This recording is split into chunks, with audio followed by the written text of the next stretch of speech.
Cricket की दुनिया यानी गेम ऑफ क्रिकेट में आपका स्वागत है।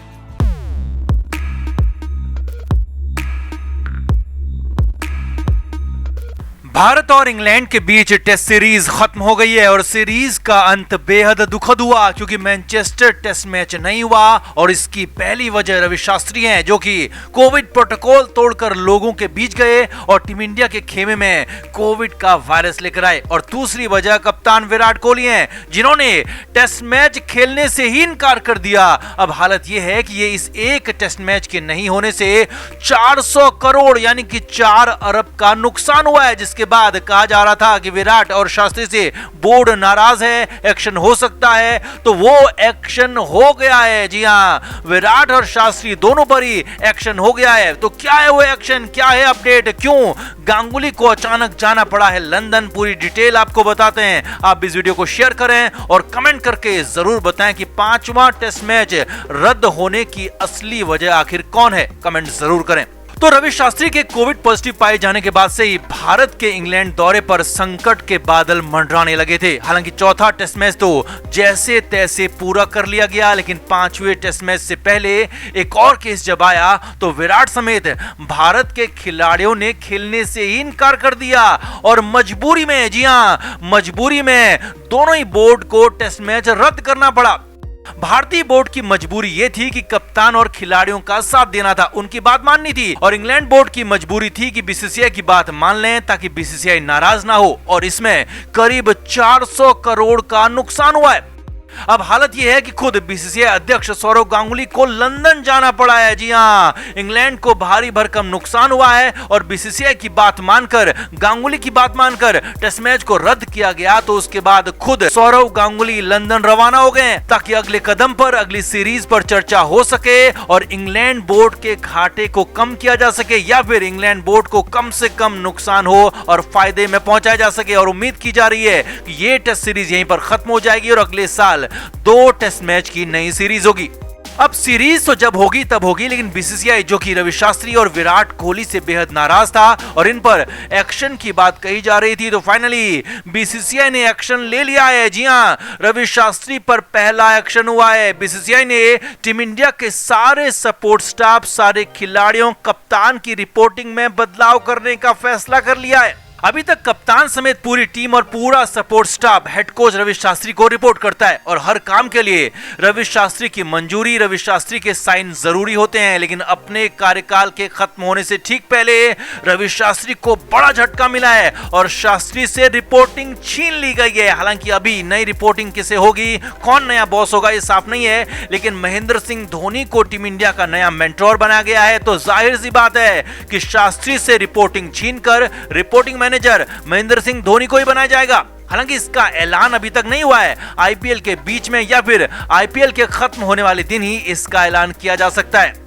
अब अपने शानदार कार्यकाल के आखिरी टूर्नामेंट में रवि शास्त्री हेड कोच तो रहेंगे, लेकिन पूरी तरह से असरहीन होंगे। उनके फैसले लेने की पावर एक तरह से खत्म कर दी गई है, जो कि उनके लिए बेहद मुश्किल होगा। बीसीसीआई का मानना है कि टीम का लीडर होने के नाते रवि शास्त्री को गंभीर रवैया दिखाना चाहिए था, लेकिन शास्त्री ने खुद कोविड प्रोटोकॉल तोड़ा और अन्य खिलाड़ियों को भी कोविड प्रोटोकॉल तोड़ने के लिए उकसाया, जो कि बर्दाश्त के काबिल नहीं है। और इसी वजह से टेस्ट सीरीज को रद्द भी करना पड़ा और गांगुली को आनंद फानंद में लंदन जाना पड़ा। यानी कि कुल मिलाकर रवि शास्त्री को जोर का झटका लगा है। रवि शास्त्री हेड कोच तो रहेंगे, लेकिन उनसे रिपोर्टिंग पूरी तरह से छीन ली गई है। अब दूसरा एक्शन कप्तान विराट कोहली पर हुआ है। जी हां, विराट को तो डबल झटका लगा है। पहला झटका इंग्लैंड से यूएई की फ्लाइट को लेकर है। पहले बीसीसीआई सभी खिलाड़ियों को चार्टर्ड फ्लाइट से अपने खर्चे पर यूएई पहुंचाने वाला था, लेकिन खिलाड़ियों की गलती को देखते हुए, खिलाड़ियों के रवैये को देखते हुए बीसीसीआई पीछे हट गया है और अब सभी फ्रेंचाइजी अपने खिलाड़ियों को आईपीएल के लिए लेकर जा रही हैं। और हैरानी भरी बात यह है कि सभी खिलाड़ी कमर्शियल फ्लाइट से जा रहे हैं, यानी कि कई सारे अन्य यात्रियों के साथ टीम इंडिया के खिलाड़ी मैनचेस्टर से कमर्शियल फ्लाइट के जरिए दुबई पहुंच रहे हैं। अब विराट पर दूसरा एक्शन कप्तानी को लेकर भी हुआ है। वैसे भी आईसीसी इवेंट्स में विराट की कप्तानी से बोर्ड कभी खुश नहीं रहा और इस बार तो रवि शास्त्री के साथ उनके बुक लॉन्च प्रोग्राम में जाने के बाद विराट कोहली पर भी बीसीसीआई बेहद नाराज है और विराट को इस वर्ल्ड कप के लिए अल्टीमेटम थमा दिया गया है। जी हां, विराट को आखिरी अल्टीमेटम दिया गया है कि अगर वो कप्तानी ठीक से नहीं कर पाए, कप नहीं दिला पाए और आईसीसी खिताब नहीं ला पाए तो इस बार उनकी कप्तानी अब नहीं बचेगी, उनकी कप्तानी चली जाएगी। जी हां, विराट के लिए बहुत बड़ा झटका है क्योंकि विराट कोहली को पहली बार कप्तानी के लिए अल्टीमेटम दिया गया है। हालांकि टेस्ट और वनडे की कप्तानी विराट के पास बनी रह सकती है, लेकिन अगर ये टी20 वर्ल्ड कप विराट नहीं जिताते हैं तो फिर टी20 कप्तानी विराट के हाथ से चली जाएगी और रोहित शर्मा को नया कप्तान बनाया जा सकता है। ये करीब करीब कंफर्म है और ये बात बीसीसीआई ने विराट को भी साफ साफ बता दी है। यानी कि सबसे बड़ा झटका तो विराट कोहली को ही लगा है क्योंकि शास्त्री की वजह से उनकी कप्तानी दांव पर लग गई है। तो कुल मिलाकर रवि शास्त्री के पर कतर दिए गए हैं तो विराट को भी अल्टीमेटम दिया गया है और बीसीसीआई ने साफ कर दिया है कि कोई भी गलती करेगा तो सजा जरूर मिलेगी, चाहे वो कोई भी हो। किसी के लिए कोई भी वीआईपी ट्रीटमेंट यहां पर नहीं होगा। तो आपका इस पर क्या कहना है? कितना जरूरी था विराट और शास्त्री को सजा देना? कितना जरूरी था एक्शन? कमेंट करके आप भी जरूर बताएं और वीडियो को शेयर भी करें।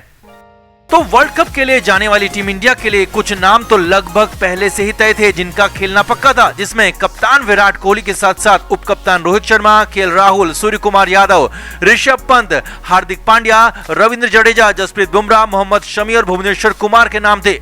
यानी कि टीम के 10 नाम पहले से ही कंफर्म थे और ये सभी जानते थे क्योंकि इनका प्रदर्शन ऐसा था कि इनको जगह मिलनी ही मिलनी थी। लेकिन इसके बाद बाकी के 5 मेन स्क्वाड के खिलाड़ी और रिजर्व स्क्वाड के 3 खिलाड़ी यानी कि कुल 8 खिलाड़ियों पर खासी माथापच्ची हुई क्योंकि जिन 8 खिलाड़ियों को चुना गया उनके अलावा भी 16 नामों पर चर्चा हुई। यानी कि कुल 8 स्पॉट के लिए 24 नाम दौड़ में थे, जो कि शानदार है। अब मीटिंग में क्या क्या हुआ, मीटिंग में किसने क्या कहा, कैसे लिए गए फैसले, वो आपको बताते हैं। तो मुंबई से चयनकर्ता और मैनचेस्टर से विराट कोहली, लंदन से रवि शास्त्री जो कि क्वारंटीन में है, तो दुबई से महेंद्र सिंह धोनी इस मीटिंग के लिए जुड़े। जी हाँ, ये बड़ी खबर है कि धोनी मीटिंग में शामिल थे।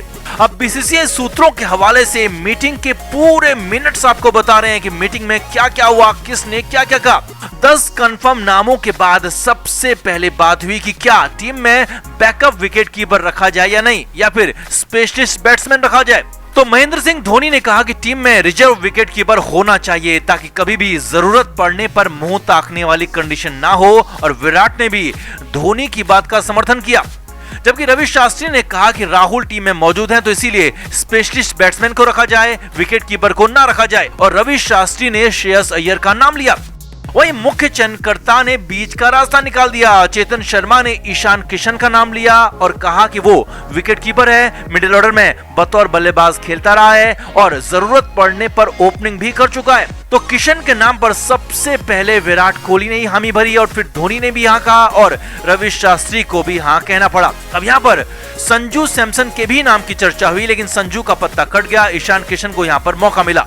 दूसरी बड़ी चर्चा लेग स्पिनर के नाम पर हुई। चेतन शर्मा ने मीटिंग में कहा कि हमारे पास 2 विकल्प हैं, युजवेंद्र चहल और राहुल चाहर। तो विराट कोहली ने कहा कि हमें स्लो विकेट्स के लिए तेजी से लेग स्पिन कराने वाला विकल्प चाहिए, जिस पर धोनी ने कहा कि यूएई की पिचों पर तेज बॉल फेंककर लेग स्पिन कराने वाला ही फायदेमंद होगा। और चेतन शर्मा ने कहा कि हमने श्रीलंका दौरे में देखा है कि राहुल चाहर में एबिलिटी है, और वो रवि शास्त्री भी इस बात पर राजी हो गए।